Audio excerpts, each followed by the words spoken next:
E aí, pessoal? Tudo bem com vocês? Na última terça-feira eu trouxe um episódio pro canal falando um pouco sobre a história do Grande Prêmio da França de Fórmula 1. Para complementar o conteúdo desse episódio, que eu levei ao ar na última terça-feira, eu vou trazer hoje aqui 10 grandes prêmios da França, onde tivemos fatos históricos, fatos importantes, que ficaram marcados dentro da história da Fórmula 1 e que são lembrados até os dias de hoje. Uns mais lembrados, outros menos lembrados. Hoje vamos relembrar desses 10.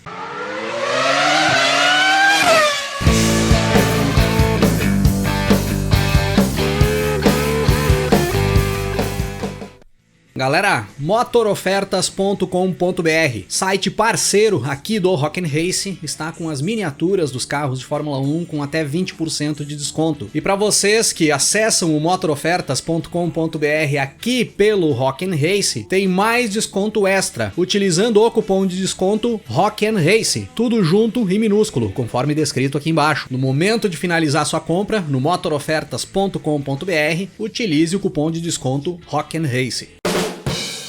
O primeiro grande prêmio da França disputado na Fórmula 1 foi exatamente na primeira temporada de Fórmula 1 da história, lá no ano de 1950, mais especificamente no dia 2 de julho de 1950, a sexta e penúltima etapa do primeiro campeonato mundial de Fórmula 1 da história, disputada no veloz circuito de Reims. Quem foi o grande destaque desse primeiro grande prêmio da França da história foi o argentino Juan Manuel Fangio, correndo pela Alfa Romeo. O Fangio fez a pole position neste primeiro Grande Prêmio da França da história, fez uma corrida impecável e buscou a vitória. Era a terceira vitória do Fangio na carreira, e uma vitória que acabou jogando a decisão do título mundial de Fórmula 1 de 1950, o primeiro título mundial da história, para a última etapa do campeonato, pois o Fangio disputava esse primeiro título da Fórmula 1 ali em 1950 com o seu companheiro de equipe, o italiano Giuseppe Farina. Se o Farina tivesse chegado na frente do Fangio ali no Grande Prêmio da França de 1950, o Farina já teria garantido seu título mundial ali mesmo. Com essa bela performance do Fangio, a decisão do título acabou sendo adiada para a última etapa da temporada. Depois deste primeiro Grande Prêmio da França, de 1950, que vale o destaque por ter sido o primeiro Grande Prêmio da França da história, nós vamos para 1958, onde nós tivemos um Grande Prêmio com vários fatos importantes acontecendo. O Grande Prêmio da França de 1958, disputado no circuito de Reims, foi a 51ª e última corrida do Juan Manuel Fangio na Fórmula 1. O Fangio conquistou seu quinto título mundial em 1957 e em 1958 o Fangio disputou apenas algumas etapas, não chegou a correr o campeonato todo. E ali no Grande Prêmio da França de 58, correndo com um carro da Maserati, o Fangio disputava sua última corrida na Fórmula 1, cruzando a linha de chegada no final da prova em uma quarta posição. Destaque para a fala do Fangio após o término da corrida, quando ele desce do carro, ele olha para os mecânicos que aguardavam ele ali na beira da pista e simplesmente diz: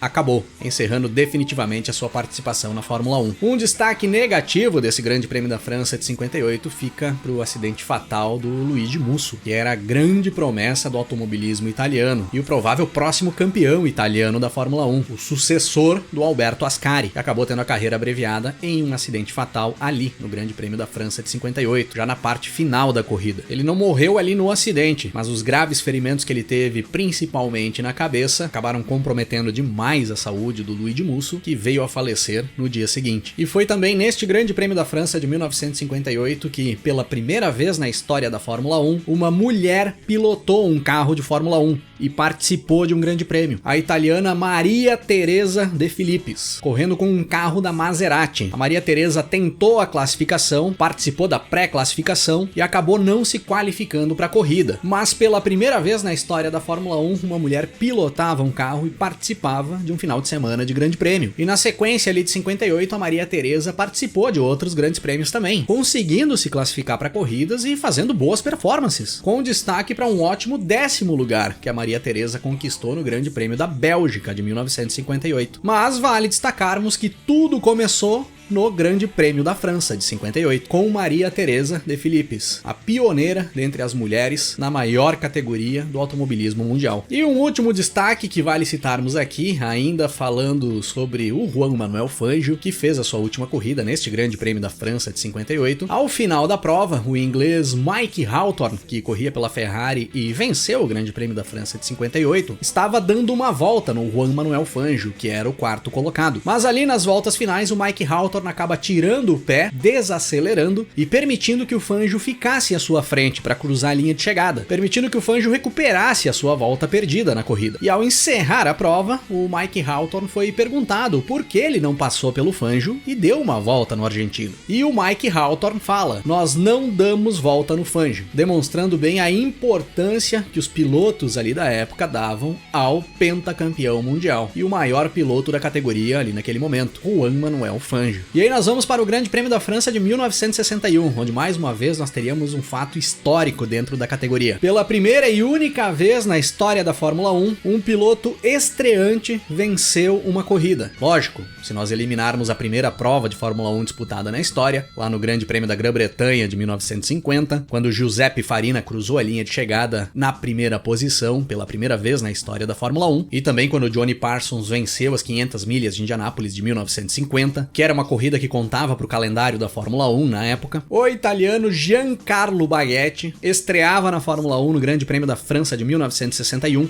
correndo pela Ferrari, correndo por um quarto carro que a Ferrari colocava na pista. Classificou para o grid de largada em uma 12ª posição, uma posição bem modesta para os carros da Ferrari ali na época, atrás dos 3 primeiros pilotos da Ferrari, dos seus 3 companheiros de equipe ali naquela corrida, mas em uma corrida de sobrevivência ali no veloz circuito de Reims, o Giancarlo Baghetti foi ganhando posições conforme os pilotos da frente iam abandonando, foi fazendo ultrapassagens na pista e escalando o pelotão, até chegar na liderança nas voltas finais e vencer em sua corrida de estreia na Fórmula 1. Então o Baghetti é considerado até hoje o único estreante a vencer na Fórmula 1 no Grande Prêmio da França de 1961. A sua única vitória na carreira e o seu único pódio na carreira. Outro fato histórico nos Grandes Prêmios da França de Fórmula 1 aconteceu em 1964, onde nós tivemos a primeira vitória da equipe Brabham na Fórmula 1. A equipe Brabham, fundada pelo australiano Jack Brabham no ano de 1962, buscava sua primeira vitória ali em 1964 com o norte-americano Dan Gurney pilotando o carro da Brabham. E o Jack Brabham, o dono da equipe, buscando um pódio ali também, chegando na 3ª posição. Era o início das vitórias da lendária equipe Brabham na Fórmula 1 e quis o destino que o fim das vitórias da Brabham na Fórmula 1 também fosse na França, 21 anos depois da conquista da primeira vitória, no Grande Prêmio da França de 1985, em uma vitória espetacular do brasileiro Nelson Piquet. Fez uma corrida perfeita para conseguir buscar a única vitória do Piquet ali naquele ano com aquele problemático carro da Brabham. Era a última vitória do Nelson Piquet correndo pela Brabham, a equipe em que ele conquistou várias vitórias e 2 títulos mundiais, e o fim do ciclo de vitórias da Brabham na Fórmula 1. Em 1967 nós tivemos a única etapa do Grande Prêmio da França que foi disputada no lendário circuito de Le Mans, aquele mesmo das 24 horas, só que não foi disputada no traçado normal do circuito, aquele traçado com 13 km de extensão. Foi utilizado um traçado menor, que já existia ali dentro do complexo, e utilizava parte da pista principal, um traçado de 4,4 km, menor até do que a extensão total da reta Mulsanne, que tinha quase 6 km de extensão, se bem que teria sido interessante de ver os carros de Fórmula 1 rasgando pela Mulsanne. Nessa única corrida de Fórmula 1 disputada em Le Mans, nós tivemos dobradinha da Brabham. Jack Brabham chegou na primeira posição com o Danny Hulme, seu companheiro de equipe, em segundo. O Jack Stewart, correndo pela BRM, fechou o pódio em terceiro. Era ali a primeira e única vez que a Fórmula 1 desembarcava em Le Mans para fazer uma corrida da categoria. E aí nós chegamos a 1979, no circuito de Dijon-Prenois, onde nós registramos a maior disputa da história da Fórmula 1 e as voltas finais mais eletrizantes que uma corrida já nos proporcionou. O canadense Gilles Villeneuve, correndo pela Ferrari, disputando o segundo lugar da corrida com o francês René Arnoux, que corria pela Renault. Uma batalha épica nas 4 voltas finais do Grande Prêmio da França de 79. O René Arnoux chegou no Gilles Villeneuve quando faltavam 5 voltas para a corrida terminar, porque o Villeneuve já estava com pneus bem desgastados, enquanto o Arnoux tinha trocado os pneus e tinha o equipamento bem melhor. Logo que o Arnoux chega, ele consegue botar o carro de lado e faz a ultrapassagem em cima do Villeneuve. Mas o canadense, de forma impressionante, consegue retomar o bom ritmo na corrida e dá o troco, assumindo novamente a segunda posição. E a partir daí os dois vão batendo roda na pista de forma insana, fazendo uma briga espetacular, briga que é considerada por muitos a maior disputa da história da Fórmula 1. Eu já falei aqui no canal várias vezes, mas não custa repetir. Quem não assistiu ainda o vídeo dessa disputa, assista, por favor. Eu vou deixar o link na descrição. Quando terminar o vídeo aqui, clica no link lá e assiste. É obrigação. No Grande Prêmio da França de 1981, nós tivemos mais um fato importante para a categoria. Era ali que o francês Alain Prost conquistava sua primeira vitória na Fórmula 1. O Prost, que fazia a sua segunda temporada na categoria, a primeira correndo pela McLaren em 1980. Em 1981, o Prost foi para a equipe Renault, a equipe francesa, e conquista sua primeira vitória correndo na França. Um piloto francês correndo pela equipe francesa no Grande Prêmio da França. Era a primeira vitória do cara que viria a se tornar logo na sequência o maior vencedor da história da Fórmula 1. E ainda falando em Alain Prost, no Grande Prêmio da França de 88, nós tivemos uma disputa espetacular entre o francês Alain Prost e o brasileiro Ayrton Senna pela vitória. Uma das grandes disputas que nós tivemos na temporada de 88 entre os dois colegas de equipe, na McLaren. Senna tentando se manter na pista sem fazer troca de pneus para buscar a vitória, enquanto o Prost faz a troca de pneus, tenta ficar com um equipamento melhor para superar o Senna na pista. E aí o Prost acaba fazendo uma corrida espetacular, que muitos consideram a melhor corrida da carreira do Prost. Inclusive eu trouxe aqui pro canal, dias atrás, um episódio em que eu faço um comparativo entre o Senna e o Prost nos anos em que os dois foram colegas de equipe na McLaren, ali em 88 e 89. E no comparativo que eu faço entre os dois, nas brigas diretas que os dois tiveram na pista, eu acabo citando que o Prost superou o Senna apenas uma vez em brigas diretas na pista